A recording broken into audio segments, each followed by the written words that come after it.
insan penggerak di seluruh Nusantara. Seiring dengan perkembangan zaman yang semakin modern, maka kini semakin banyak pula permainan-permainan yang sangat canggih dan menggunakan teknologi yang tinggi dan biasanya ditujukan kepada anak-anak.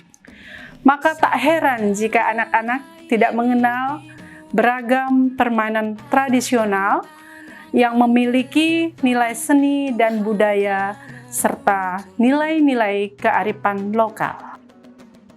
Berdasarkan hal tersebut, maka SMP Kristen 1 Harapan Denpasar pada proyek profil pelajar Pancasila yang ketiga mengambil tema kearifan lokal dalam permainan tradisional Bali. Langkah pertama dalam pembuatan proyek ketiga profil pelajar Pancasila adalah perencanaan awal, di mana guru kelas 7 dan guru pendamping berkumpul untuk menentukan tema yang sesuai untuk diberikan ke peserta didik, memberikan beberapa pilihan yang nantinya akan disosialisasikan pada peserta didik. Selanjutnya, wali kelas melakukan pemetaan untuk menentukan gaya belajar peserta didik yang berbeda. Dari pemetaan tersebut, guru akan mengetahui gaya belajar yang disukai sesuai dengan minat dan bakat peserta didik. Guru mensosialisasikan tema kepada peserta didik, yaitu kearifan lokal permainan tradisional. Guru memberikan refleksi awal kepada peserta didik untuk memancing keingintahuan peserta didik tentang materi yang akan dilakukan. Pembentukan kelompok, di mana setiap kelompok dipimpin oleh seorang siswa yang dianggap mampu mengkoordinir anggota kelompok, sehingga mereka bisa melakukan kolaborasi yang baik di setiap kelompoknya. Guru akan melempar permasalahan mengapa mengambil tema permainan tradisional dan mencari solusi dari permasalahan tersebut. Curah ide adalah metode yang memanfaatkan kreativitas dalam penyelesaian masalah, di mana peserta didik dapat memberikan ide-ide yang mereka miliki. Presentasi awal di mana setiap kelompok mempresentasikan 4 jenis permainan tradisional yang mereka ketahui. Dalam presentasi tersebut, peserta didik memberikan penjelasan tentang sejarah permainan, jumlah pemain, aturan main, dan alat-alat yang akan digunakan untuk memainkannya. Merancang proyek di mana peserta didik akan menentukan posisi mereka dalam permainan. Mendesain sangat dibutuhkan dalam penggunaan lapangan, di mana mereka harus mengukur arena permainan atau alat yang akan mereka pakai seperti batok kelapa dalam permainan deduplak. Presentasi proyek yang dipilih mereka akan menentukan permainan apa yang akan dimainkan dan setiap anggota di grup tersebut harus sepakat untuk memainkannya bersama-sama. Permainan tali merdeka menguji kemampuan si anak untuk bisa memperhitungkan lompatan yang akan dilakukan. Tali direnggangkan oleh pemain setinggi kepalan tangan yang diacungkan ke udara. Engklek, kolaborasi bersama teman-teman, bermain melompat-lompat dengan satu kaki dari satu kotak ke kotak lainnya secara berurutan.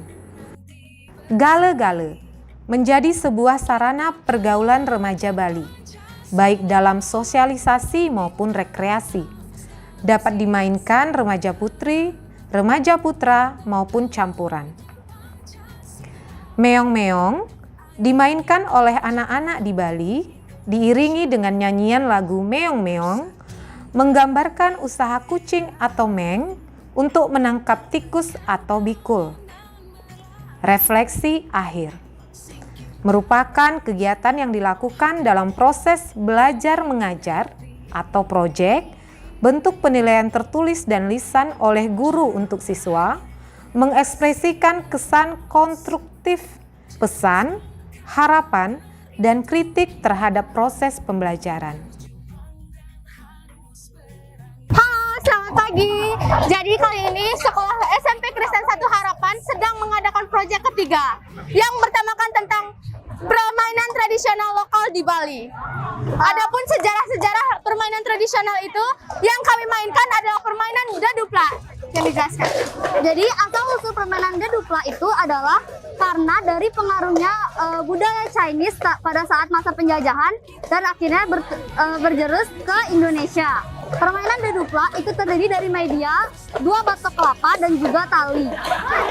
Karena pengaruhnya teknologi dan perkembangan zaman membuat semakin lama permainan dadupla itu semakin hilang dan tidak pernah dimainkan. Jadi hari ini Sekolah SMPK 1 Harapan akan memperkenalkan kembali kepada siswa agar para siswa mengenal lebih jauh lagi tentang permainan tradisional. Permainan dadupla bisa dilihat seperti berikut. Sekarang saya akan memperkenalkan salah satu orang tua dari siswa kita. Selamat pagi, Ibu.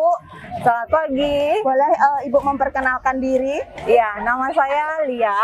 Saya orang tua siswa dari kelas 7H dan anak saya bernama Matthew. Oke. Boleh saya minta bagaimana kesan atau pendapat Ibu tentang tugas proyek kita yang ketiga yang mengusung tema eksplorasi permainan tradisional Bali. Ya, terus terang saya sangat setuju dengan proyek yang dilakukan oleh SMPK 1 Harapan. Karena zaman sekarang anak-anak terlalu sering bermain gadget dan dengan permainan tradisional ini saya rasa mereka bisa lebih kreatif, kemudian melatih sportivitas mereka juga. Ya, oke. Berarti tujuan dari sekolah penggerak ini untuk memajukan permainan tradisional sangat mendapat dukungan ya dari Ibu Lia sendiri ya. Iya, betul sekali. Selain itu, budaya kita kembali dimunculkan oleh anak-anak. Dan seperti kita ketahui sebelumnya gadget telah mengalahkan segalanya, tapi dengan munculnya permainan ini anak-anak akan menjadi lebih kreatif. Ya, oke. Berarti kita berharap permainan tradisional ini harus berkesinambungan ya, tidak hanya cukup sampai di sini saja. Seperti itu kira-kira ya Bu Lia ya. Betul sekali. Ya, terima kasih ya Bu Lia. Sama-sama. Selamat pagi semuanya. Hari ini SMPK 1 Harapan sudah melakukan proyek yang ketiga dan anak-anak salah satunya memainkan permainan dedupla atau enggrang batok kelapa. Sebenarnya di masa sekarang dengan kemajuan teknologi banyak sekali anak-anak kita yang tentunya tidak mengenal permainan tradisional. Dengan melakukan hal ini menumbuhkan rasa bangga dan cinta mereka kepada bangsa Indonesia.